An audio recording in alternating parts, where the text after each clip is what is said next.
Hello, everybody, and welcome to the Top Row Podcast. Yeah, what do you want to talk about? It's our AEW WrestleDream Predictions show.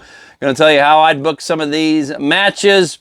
At least picked my winners for all of the matches, my excitement levels as well. Let's get right into it. Thinking to be on the pre-show. I had no idea it was even going to be a match, but that is Hologram taking on the Beast Mortos. Definitely going to be Hologram in this one. He's gotten off to a nice start in AEW.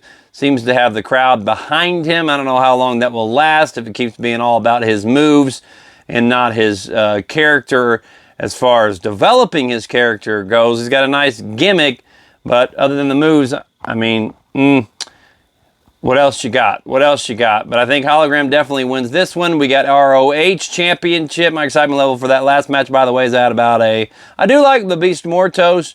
Hologram hasn't been bad. I'll say about a 4.5.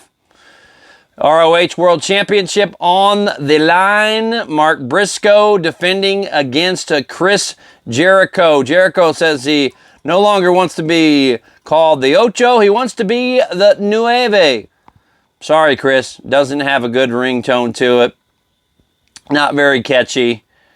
I think he's going to remain the Ocho. I mean, especially after what he said about Mark's brother Jay, who passed away, saying that Mark couldn't beat him, but maybe his brother Jay could have.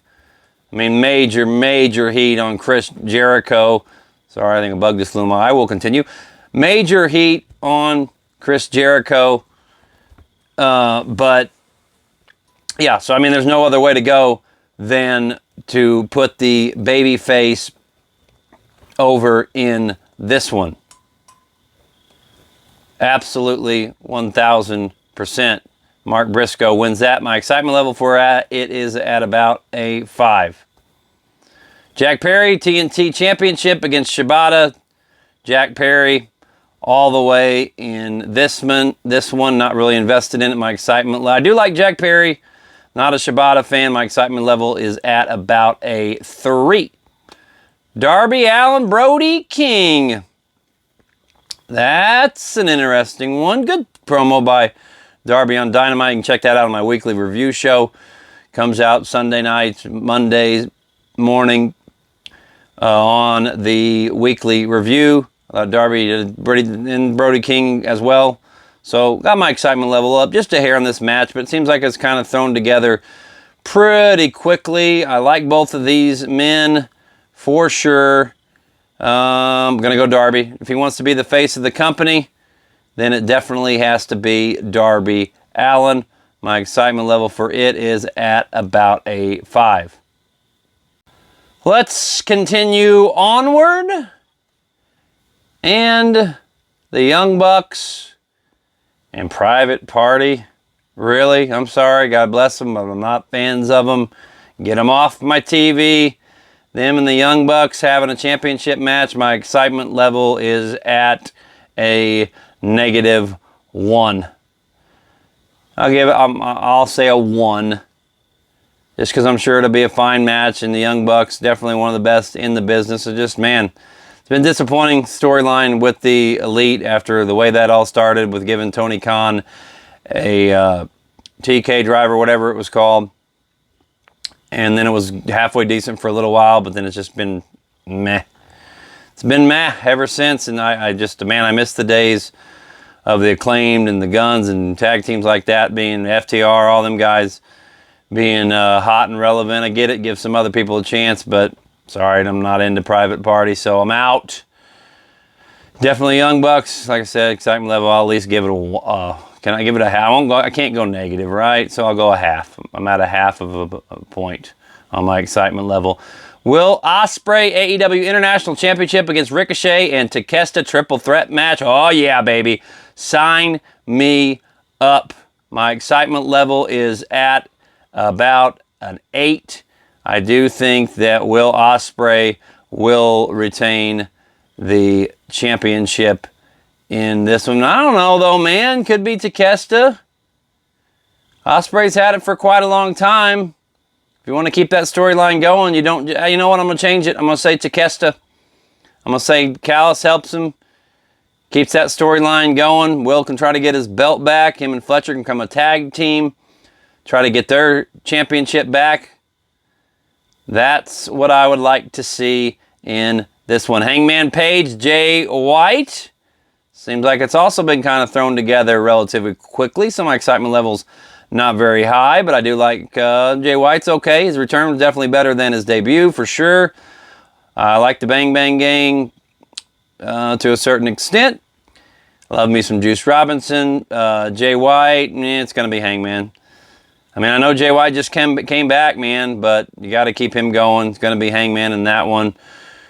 And Mariah May defending her championship against Willow Nightingale. I'm also fairly invested into this match. I'd say my excitement level's at about a 5.5, 6. I mean, I don't know. It seems like Mariah May wasn't really doing anything. She's wrestling. We're not really building her up much at all. Well, you shouldn't have to build up the champ, right? But they should come out and cut promos. She did a good job on commentary the other night in that Fatal 4-Way to determine her number one contender. But again, it's just like, cool, we're putting together contender matches. I mean, I have no problem with contender matches, but there's not much meat on the bone as far as it comes to a story there. I do think Willow's getting enough of a push where she is a credible threat, but I think in the end, Mariah May absolutely retains this one. And that brings us to the main event and the question that's on everybody's mind. Will this be the last match in Bryan Danielson's career, taking on Jon Moxley? I mean, in his home state. I mean, it's a homecoming. I mean, what better place to go out? But I just feel like, man, I don't know. With the way Moxley's been going of late, saying this is bigger and it's not about just him. I mean, I don't know. Is there a possibility that we see Shane McMahon on this pay-per-view? I really don't think so, but I mean, who the hell knows? It is professional wrestling after all. But I'm so torn on this one. Because for a while there, it wasn't really clear that they were saying when Bryan Danielson loses that his career would be over. Like, I thought that was going to be the case. It wasn't really clear. They've made that clear now, though. So, I don't know, man. It just feels like it's kind of surreal that it would be possibly his last match. But where else? And with the way they've been building up Moxley here, I think I'm going Moxley, and I think we get a bigger reveal on what's been going on. I think somebody else helps him. If it's not Shane O'Mac, it'll be somebody else that's coming into the fold. And I do think we have a situation where they're going to try to take over, and I think the Elite's going to have to turn back into faces to fight this outside force that's trying to take over AEW. I mean, like I said, Elite's just been not real great. After those first few weeks of turning heel, I was so into them, like, cool. What happened? So I think they're gonna do that with him, and it has to be. I think Moxley's gonna win. I think it is the end of Bryan Danielson's career. It seems too soon, but I think it's the end of the line for Bryan Danielson. My excitement level for that one is at a 10. Overall excitement level for the show is at about a 6.5. Let me know what you guys think in the comments. Like, follow, subscribe, all that good jazz. Yeah. God bless.